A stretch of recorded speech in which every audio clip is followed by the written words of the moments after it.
believe that if people truly understand how the president is amassing this tax break for billionaires, I think they're going to be exceedingly upset. And there are many ways to express how upset you are.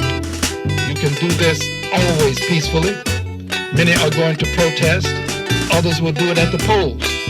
A good many of my colleagues who are participating as persons who are aiding and abetting, if you will, many of them will find that, as they are finding out currently, that they are going to be received in less than a very warm way when they find themselves having town meetings. They're already experiencing this. That's why many of them are not having their town meetings. But they're going to experience it also when we have an election, because people are going to forget this. They're not going to forget how the president desperately tried to tax them so that he could then return money, some to them if they were qualified, but much to billionaires who would qualify. This is, in my opinion, a shameful and disgraceful way for the president to tell people that they're going to get a tax break when it's really their money that is being returned to them by way of this tariff. I would also remind people that as we move forward, I have indicated that impeachment is imminent. The filing of articles of impeachment is imminent. We are currently in a countdown to impeachment.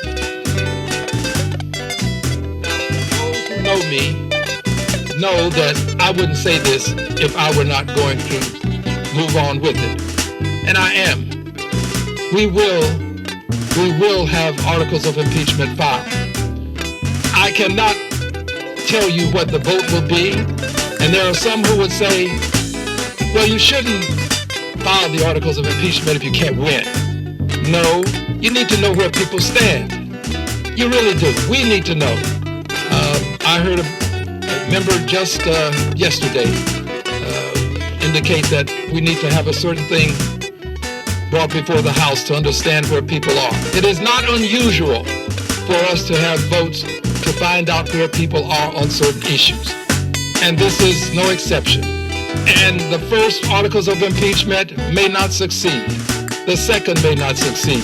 But having laid the foundation for the president's impeachment in the past, I know that impeachment can succeed. And I also know that should Democrats reclaim the House and the Senate by margins that are sufficient to not only impeach but to convict, I believe that the president can be removed from office. He talks of having another term. Well, Mr. President, you're not going to have another term. That's not going to happen. But I do know that you have incited persons to come to the Capitol, the citadel of democracy, and engage in an insurrection. So I don't know what you have up your sleeve, but I do know that we will prevent you from having a third term. And the best way to do it is to not have you finish this term. And the best way to do this is to have you impeached and convicted and removed from office. It can be done. I'm telling you it can be done.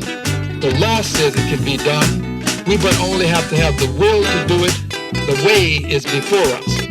The will is what is necessary to implement the way to an impeachment and a removal of Donald John Trump as President of the United States of America.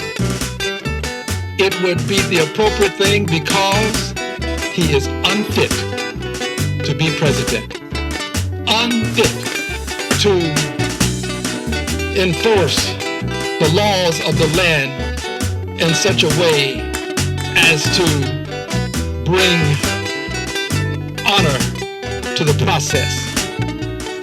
Unfit when you consistently, repeatedly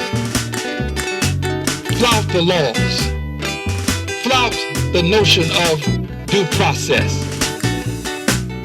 When you would have agents of the state approach a female and approach her with persons who would surround her and then pull up a mask and then take her away, all in plain clothes, mask. I don't believe that the American people want to see that kind of episode take place in this country. It looks like we have secret police.